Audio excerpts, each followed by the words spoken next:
DA আন্দোলন যৌথ মঞ্চ একদম নবান্নের কাছেই তারা এই অবস্থান চালাচ্ছে। সকাল থেকে ডিএ ধর্নার চড়া উত্তাপ রয়েছে। সিঙ্গেল বেঞ্চের পর হাইকোর্টের ডিভিশন বেঞ্চেও ছাড় পেয়েছে তারা।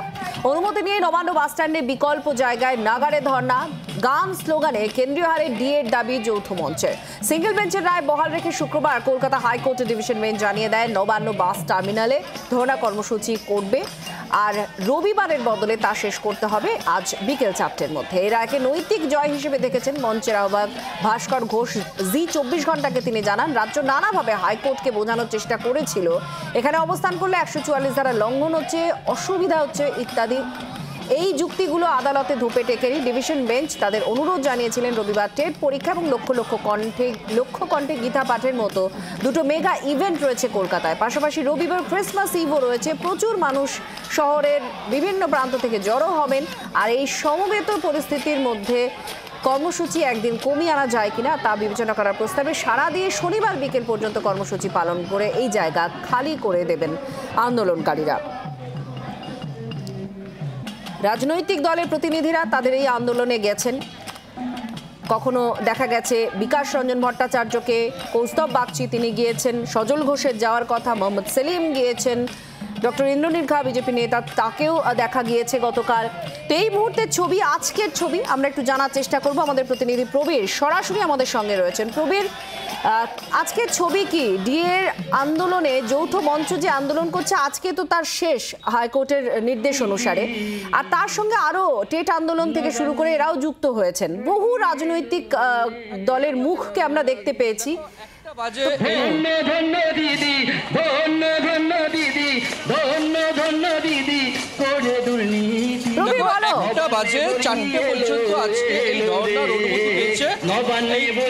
সংগ্রামী যৌথ মঞ্চ 1টা বাজে আর 3 ঘন্টা বাকি রয়েছে। 3 ঘন্টার মধ্যে নবান্নের সামনে আজকে তাদের ধর্ণা কর্মসূচি শেষ করতে হবে। এবং এই মুহূর্তে তুমি ছবিটা দেখতে পাচ্ছ যে ধর্ণা কর্মসূচিতে কার্যত যারা এতদিন ধরে আন্দোলন করছেন শহীদ মিনারে তাদের অনেকেই কিন্তু এই মুহূর্তে ধর্ণা মঞ্চে যোগ দিয়েছেন। যদিও কলকাতা হাইকোর্টের তরফ থেকে একটা নির্দিষ্ট সংখ্যক জমায়েতের কথা বলা হয়েছিল, সেই মতোই কিন্তু দেখা যাচ্ছে যে এখানে ধর্ণা মঞ্চে সবাই এই মুহূর্তে সামিল হচ্ছেন বকেয়া ডিএর দাবিতে। এবং এই বকেয়া ডিএর দাবিতে আন্দোলন চলছে, যেটা 4টের সময় আজকে অবশ্যই নবান্নের সামনে ধর্ণা শেষ হবে। কিন্তু দুপুর 3টের সময় এখানে একটি সাংবাদিক সম্মেলন হবে, যেখানে পরবর্তী কর্মসূচি ঘোষণা করবে সংগ্রামী যৌথ মঞ্চ। এবং ইতিমধ্যে তারা ঘোষণা করে রেখেছেন যে বকেয়া ডিএ যদি তারা না পান তাহলে জানুয়ারি মাসে তারা লাগাতার ধর্মঘটে যাবে। এবং এই হুঁশিয়ারি কিন্তু তারা ইতিমধ্যে দিয়ে রেখেছেন। সেই ধর্মঘটের হুঁশিয়ারি কি সত্যি করে আজকে তারা দিনক্ষণ ঘোষণা করে কিনা ধর্মঘটের, সেটা দেখার বিষয়। এবং আগামী দিনে আন্দোলন কিভাবে চলবে, আরও তারা কিভাবে এগাবে, সমস্ত কর্মসূচি কিন্তু আজকে এখান থেকে ঠিক করবেন বিকাল 3টের সময়। যেহেতু 4টের সময় কলকাতা হাইকোর্টের ডিভিশন বেঞ্চের নির্দেশ মতো তাদেরকে এখান থেকে উঠে যেতে হবে। এবং এই মুহূর্তে তুমি দেখতে পাচ্ছ যে আমরা দেখছি। প্রবীর, তুমি সঙ্গে থাকো, আপনাদের ছবি তুলে ধরছি আমরা। চড়া তাপ বলা যায়, এখান থেকে সুর চড়াচ্ছেন ডিএ আন্দোলনকারীরা। নবান্নের একেবারে লাগোয়া জায়গায় তাদের এই অবস্থান চলছে। কোর্ট নিয়ম সময় সব বেঁধে দিয়েছে, তাদের শর্ত রয়েছে। গানে স্লোগানে চলছে এই আন্দোলন। টেট আন্দোলনকারীদেরও সামিল হওয়ার কথা রয়েছে। আর এই যৌথ মঞ্চের আহ্বায়ক ভাস্কর ঘোষ তিনি কি বলছেন শুনুন। গতকালকে রাজ্য সরকার গিয়েছিলেন, এটা 144 ধারা হাই সিকিউরিটি জোন, অবস্থান তুলে দিতে হবে। এখানে অবস্থান করলে পাবলিক ইনকনভিনিয়েন্স হচ্ছে, অবস্থানটা তুলে দিতে হবে। এই রকম 3 দফা যুক্তি সাজিয়ে, যে 3 দফা যুক্তির একটাকেও সরকার মান্যতা, মাননীয় প্রধান বিচারপতির ডিভিশন বেঞ্চ মান্যতা দেয়নি। পুরোটাই জয়, মানে এখানে পরাজয়ের কোনো জায়গাই নেই। একটা দিন যে কমে গেল, একটা দিন কমে গেল, সেটা প্রধান বিচারপতি আলাদা করে, মানে সেটা সরকারের কথাতে নয়। উনি অনুরোধ করেছিলেন যে আগামীকাল যেহেতু টেট আছে, আগামীকাল যেহেতু লক্ষ্যকণ্ঠে গীতা পাঠের মতো এইসব অনুষ্ঠান আছে, আপনারা যদি এটাকে কনসিডার করেন। উনি প্রস্তাব দিয়েছেন, আমরা স্বাগত জানিয়েছি, কোনো অসুবিধা নেই তাতে। আমাদের যে বার্তাটা আমাদের দেওয়ার ছিল যে এই জায়গাটা সাধারণ মানুষের প্রতিবাদের ক্ষেত্রে উন্মুক্ত ছিল না, সেই জায়গাটা তৈরি হলো।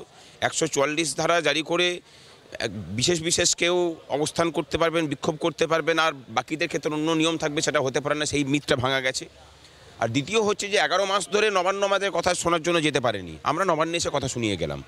যদি প্রয়োজন পড়ে এখানে ভবিষ্যতে আবার অবস্থান হবে, আগামী বৃহত্তরভাবে, একদমই একদম। মোহাম্মদ সেলিম তার বক্তব্য শোনাবো, আর একই সঙ্গে ব্রাত্য বসু তিনি কি বলছেন শুনুন। আসলে রাজ্য সরকার একদিকে মানুষের অধিকার কেড়ে নিচ্ছে, আর অন্যদিকে যাতে প্রতিবাদ না করে তার জন্য সেটাকে বাধা দিচ্ছে। পুলিশ দিয়ে বাধা দিচ্ছে, আইন আদালতের নাম করে করছে, কোর্টে গিয়ে করছে, এই বেঞ্চ থেকে ওই বেঞ্চ যাচ্ছে, দিয়ে দেবে না তার জন্য হাইকোর্ট থেকে সুপ্রিম কোর্ট যাচ্ছে, সিঙ্গেল থেকে ডাবল বেঞ্চে যাচ্ছে, ডিভিশন বেঞ্চে যাচ্ছে। আর অন্যদিকে এরা আদায় করেছে ধর্ণা দেওয়ার অধিকার, কিন্তু এই নবান্নের ধারে কাছে কাউকে আসতে দেবো না।